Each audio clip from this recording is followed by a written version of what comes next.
రోజు రైస్ బోర్‌గా ఉందా? ఈ కొత్తిమీర రైస్ ట్రై చేస్తే మళ్ళీ అదే కావాలంటారు.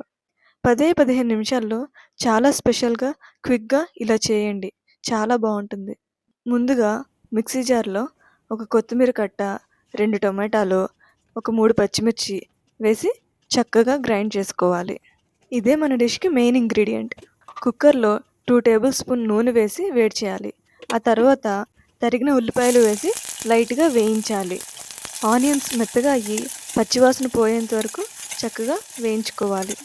ఇలా ఫ్రై చేసుకున్న తర్వాత మనం ముందుగా కట్ చేసి పెట్టుకున్న క్యారెట్ ముక్కలు, బంగాళదుంప ముక్కలు ఉన్నాయి కదండీ! ఇప్పుడు అవి 2 వేసి చక్కగా ఒక్క నిమిషం పాటు వేయించుకోవాలి. చూసారా ఎంత కలర్‌ఫుల్‌గా ఉందో?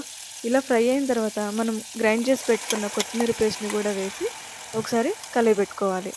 ముక్కలకి అంతా బాగా పట్టుకునేలాగా ఈ మిశ్రమాన్ని బాగా కలుపుకోవాలి.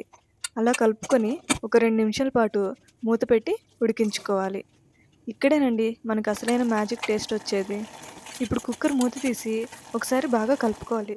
అలా కలుపుకున్న తర్వాత కడిగిన బియ్యం వేసి మళ్ళీ ఒకసారి బాగా కలుపుకోవాలి.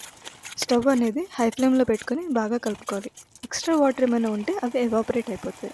ఇప్పుడు ఇంకా ఇందులో రుచికి సరిపడా ఉప్పు and half teaspoon garam masala వేసి మొత్తం మసాలా అంతా పట్టేలాగా ఒకసారి కలుపుకోవాలి.